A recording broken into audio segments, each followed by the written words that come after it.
Bonsoir. Ce soir, c'est Mamé qui raconte l'histoire de la couronne de Théanie. La fête des fleurs allait bientôt illuminer le village. Depuis plusieurs jours déjà, l'air vibrait de chants, de rires et de bruits de préparatifs. Sous les grands arbres, les femmes tressaient des décorations végétales, les anciens racontaient les traditions aux plus jeunes, et partout flottait le parfum délicat des fleurs de tiare. Chaque soir, Théanie et ses amis répétaient inlassablement les pas de danse pour leur grand spectacle. Cette année était très spéciale pour Théanie. Pour la première fois, elle allait participer à la chorégraphie des Vaïnés. Depuis toute petite, elle admirait les danseuses durant la fête des fleurs. Elle les regardait tourner avec grâce, leurs couronnes parfumées posées sur leurs cheveux noirs, leurs mouvements aussi fluides que les vagues du lagon. Cachée derrière les adultes, elle imitait discrètement leurs gestes. Et aujourd'hui, enfin, c'est son tour. Elle connaissait chaque pas par cœur. Pendant des semaines, elle s'était entraînée au lever du soleil, quand l'île s'éveillait doucement. Elle répétait les mouvements des mains, la souplesse des hanches, l'équilibre du corps.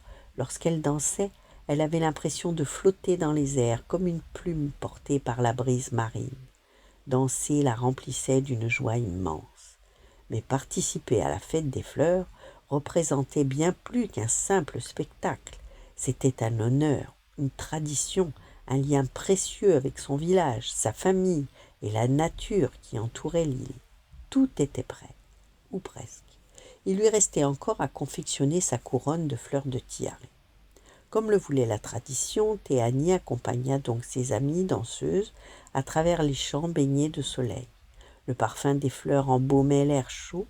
Les jeunes filles riaient, couraient entre les plantes et choisissaient avec soin les plus belles fleurs.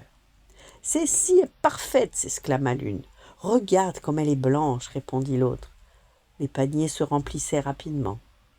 Mais Théanie, elle, demeurait immobile. Ses mains restaient suspendues au-dessus des fleurs, sans parvenir à en cueillir une seule. Autour d'elle, ses amis coupaient les plus belles corolles, écartaient les fleurs abîmées, piétinaient parfois celles déjà fanées. Théanie sentait son cœur se serrer. Elle aimait profondément les fleurs. Elle aimait leur parfum discret au petit matin, leurs pétales délicats baignés de rosée, leur manière d'embellir silencieusement le monde. Comment pouvait-elle choisir de couper celles qui étaient encore si vivantes? Elle imagina les fleurs se fanant quelques heures plus tard sur sa couronne oubliée. Cette idée lui semblait insupportable. Non, elle n'y arrivait pas. Elle préférait les admirer resplendissantes dans les champs, libres sous la lumière du soleil. Et le temps passa rapidement.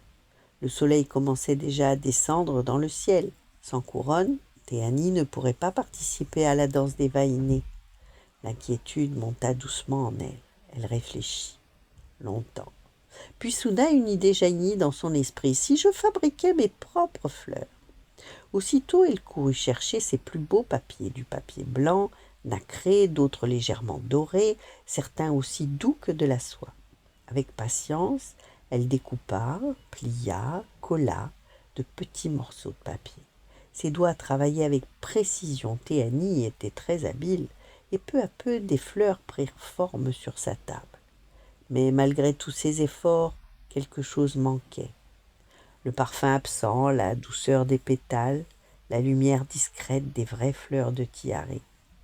Même avec les plus beaux papiers et toute sa volonté, elle ne parvenait pas à reproduire leur beauté.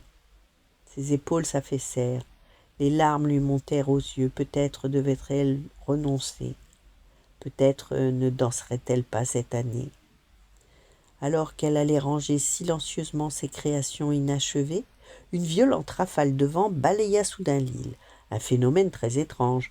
Le ciel était pourtant d'un bleu parfait, le soleil faisait scintiller la plage aux reflets dorés, mais le vent soufflait avec une force inattendue. Le sable tourbillonna autour d'elle.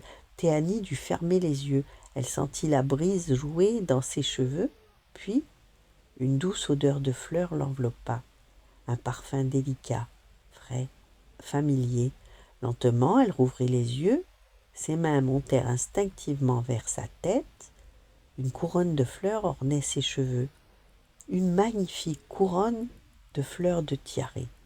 Émerveillée, elle la toucha avec précaution, Les fleurs semblaient réelles, plus belles encore que toutes celles qu'elle avait vues. Mais d'où venaient-elles? Personne ne le savait. Théanie apprit plus tard qu'il ne s'agissait pas d'une couronne ordinaire. Les fleurs ne se fanaient jamais. Leur parfum demeurait intact jour après jour, comme une éternelle promesse de fraîcheur et de lumière. On racontait même que respirer leur parfum donnait force, joie et courage à celui qui les portait. La nature avait observé le cœur de Théanie. Elle avait vu son respect, son hésitation, son amour sincère pour les fleurs, et elle avait choisi de la remercier. Le soir venu, sous les lumières de la fête, les tambours résonnèrent dans tout le village, les danseuses apparurent.